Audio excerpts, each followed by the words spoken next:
Hey YouTubers, how's it going? This is Julie at Julie's Journey. Okay, I just got done recording this long video. Up to like 16 minutes I think it was, and something glitched and it stopped working, and I'm like, are you serious? I have to do this all over again. So I really wanted to post, so I'm gonna give it a second shot here. Hopefully this will go through this time and not glitch. So anyway, it's Sunday. It's the 12th of October, and coming from you from Seattle, and going to give you a little quick update. I'll try to make this short and sweet as best I can. As you know, or my previous videos, I talked about that I'm at pre-op right now. My surgery is scheduled for December 12th in Mexicali, Mexico. I'm going to the Mexicali Bariatric Center. I'm having a revision surgery. I had an original open gastric bypass, Roux-en-Y, in June of 2000, and I'll have to make another whole video on what happened, but I lost a little weight, some weight, and that was in year 2000, and then gained it all back. And I think I stretched out my stomach, and basically all the work that was done for naught, and I'm back to where I started. And there's some reasons that happened and some things that went on that I will talk about later, but the point being, I decided to go ahead and get it revised and get things fixed properly. And yeah, so I made a decision to go to the Mexicali Bariatric Center to have it done stateside. 4 times as expensive. I don't have insurance to cover this procedure. My insurance won't cover any kind of weight loss surgery, so I kind of gotta look elsewhere. But like I said before, I've researched, found a great surgeon, a great place that I feel is reputable, hospital staff, and anyway, feel good about the decision. So anyway, they said, okay, I'm approved to go ahead and come on down for this. They want me to lose 40 to 45 pounds before surgery. I started at 415, so I need to lose 40 to 45 pounds before December 12th. So I've started to go on the HCG diet to start with, and I'm done my first week. First week is completed as tomorrow, and in this first week of my HCG diet, I've lost 11 pounds, so I feel pretty encouraged by that, and yeah, feeling good. So this HCG, I do injections, and it's a very low caloric diet. Very restricted food planned, no carb, no fat, mostly just fruits and veggies, and no starchy vegetables, no high sugar fruits, that type of thing. So a lot of water. It's a good diet. Since it's such low calorie, you lose a lot quickly. Then you go on a maintenance portion of it to wean yourself off that and onto other foods. So anyway, doing good so far. The braces, as you can tell, I'm still adjusting to that. Like I talk with marbles in my mouth sometimes, so I'll try to be clear with my pronunciation. It does help without, I don't graze so much between meals since the braces are on. So that's good.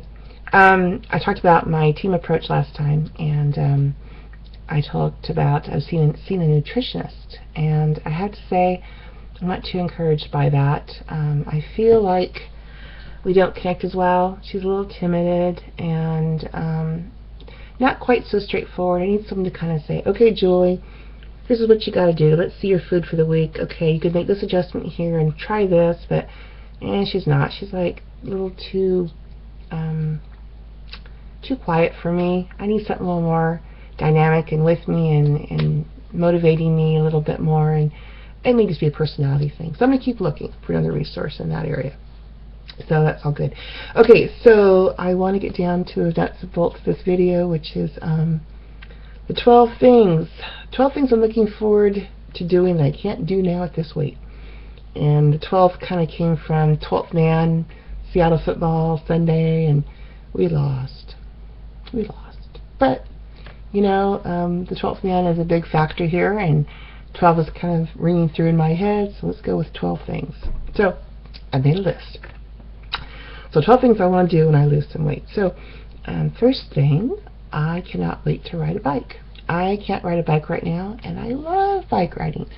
I like to be able to pedal and feel the wind through my hair and fresh air and go through the parks and neighborhoods. It's a fun activity, and I love it, and I can't do that right now. It's just too big.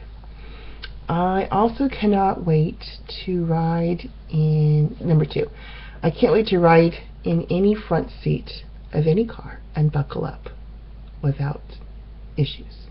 I can't tell you how often I approach a car with a friend, and I'd rather just kind of pick the back seat because I know I can spread out in the back seat and alarms won't go off if the belt's not buckled in the back seat. But in the front seat, yeah, it's got to be buckled in, and I don't fit in a lot of front seats very comfortably, if at all. It's just not a good fit. And so sometimes you play the little game where I'll open the door and think, my butt's not going to fit in that seat, so I'll buckle the seat first, seat belt, I'll buckle it in, slide in, and take the shoulder harness and just slip it over my head. So it looks like I'm buckled in, but I'm not. It's a trick. So yeah, I'm looking forward to not worrying about that and being safe, and yeah. Number 3, I'm looking forward to buying a pair of pants with a waistband and a zipper. Not this elastic waistband stuff. Tired of it. Done with it. Want some normal pants. 4, I'm looking forward to sitting in any restaurant, chair, booth, seat, patios, dining area, anything in public, and not, and fitting, and yeah, I can't tell you how many times, every time I walk in a restaurant and I'm perusing the seating area, thinking what do their chairs look like? How many booths are there? Are there any tables available? Am I going to sit in that? Are there armrests on these chairs? Yeah, and patio seating. I'd love to sit in the patio in the summertime. Those little metal chairs with the, they're small. They're stackable chairs. They're small. I'm not going to fit in one of those little patio chairs, and yeah, I lose out on that. That's kind of, I'd like to sit in a patio or in a booth and not feel like the table's like right here and I'm, yeah. So looking forward to that. Also looking forward to going to a movie and be able to sit down without lifting the armrest up next to me. Now granted, it's kind of nice that movie theaters have actually updated their seating to stadium seating, because then a long time ago they didn't have stadium seating. It was just all regular old style theater seats, and it was even harder to go to a theater. At least now they have the adjustable arms, but it'd be nice to go and not have to do that, to sit with a normal seat with the seat armrest down. Yeah. Other thing, number 6, I'm looking forward to going to a concert or a sporting event and not feeling like I'm a sausage in a seat. I went to a U2 concert a couple years back. Love U2. Favorite band of all time. Love them. Well, they came to town and I got tickets. Had to go see them. But I got an aisle seat. Had to do that at least. That was imperative. I remember going and sitting in this chair, a stadium seat, and feeling very uncomfortable. Even though it was an aisle seat, I had to get up, and every time someone wanted to go by me, I had to get up and go to the aisle and let them pass, and I was just uncomfortable. And I'd worry about the person behind me. Could they see? And I'm constantly kind of moving over so they could look around me. So I keep thinking I'm impeding their view. And basically, I'm apologizing for being present. That's what it's like. You're apologizing for living your life to everyone around you in every situation. I'm tired of it. Number 7, looking forward to fit in an airplane seat. We all talk about that. It's a common gripe and issue we all deal with. But yeah, I buy 2 seats no matter what. When I travel, I buy 2 seats. It's expensive. It's expensive to travel. And I'm looking for the day where I can fit in 1 seat. The armrest goes down. I can put the tray table down in front of me without it hitting my stomach. Yeah. Because right now I take up 2 seats, and I put the tray table down next to me in the middle seat and put my drink on there. So it'll, yeah. Adjusting, constant adjusting. Yeah, like a freak in life. I can't fit in normal situations, everyday life. Yeah. I'm looking forward to doing a few fun things that I can't do now, like white river rafting. Oh my gosh, would love to do that. Zip lining, skydiving, all those things. They sound like so much fun, and I just can't do those things, and I want to do them.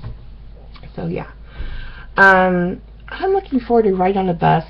Well, not looking right on. I don't like to ride on a bus, but and fit in one seat. I was with a friend not too long ago. We took a transfer bus from the airport to the cruise terminal, and buses, they can sit 2 people on each side, and I need 2 seats on one side. I don't fit in the one little bucket area for one seat. Half my butt hangs over. So I pray that the bus isn't sold out, that there's a seat available, an extra seat available. Yeah, I'm always scoping, scanning, adjusting, planning, because I don't fit through normal everyday life situations. That's another one. Okay, another thing, I want to be able to go through a turnstile without freaking out, getting caught between them. I think I have to go around them. I don't think I could fit through a turnstile right now. Okay, here's one. Here's one, people. At my size, when I see the elevator door open, I get on an elevator a certain way. Tricks of being morbidly obese. So I always freak out thinking, okay, when I go step on an elevator, when I take a step in, the elevator is going to adjust for my weight. There's going to be a little dip in adjustment. I don't want to have that happen. So to avoid that, I'll step.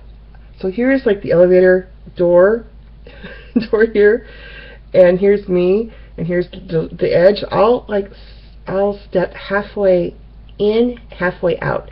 So I'll adjust my weight gradually as I go in. They don't have that whole dip. I'll do it very slyly. I'm very good at it now. This is so sad, people. Yeah, so I will step in elevators a certain way to avoid the whole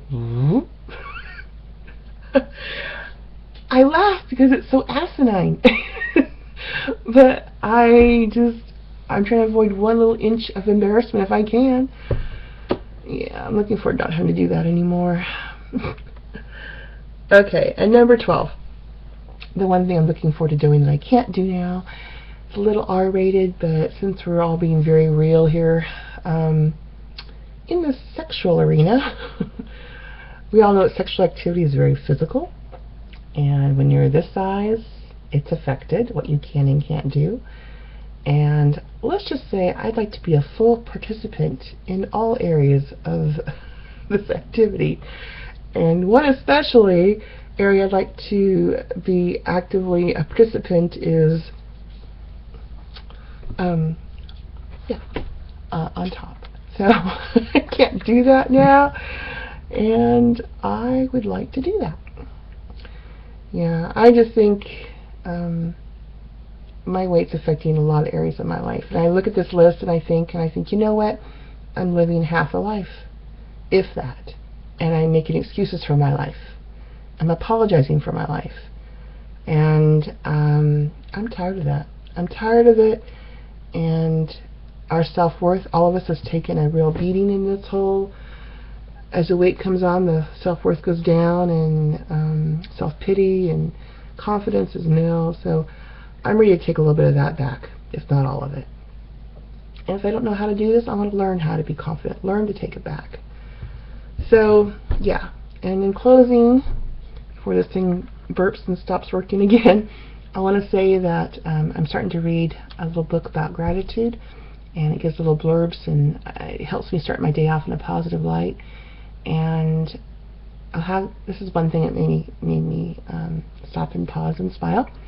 You cannot be unhappy and grateful at the same time. Think about it. So, if you don't want to be unhappy, replace it with thoughts of gratitude. Be grateful for what's around you, and for the day in front of you, and for the gift of life that we have right now, and for the steps we're taking to take it back. And with that, I'm grateful for all of you and what you've given me so far in inspiration. And I challenge you to keep going forward, be strong, fighting for your life and for your health, and I'll be back soon with more updates. Thanks, you guys. Bye-bye.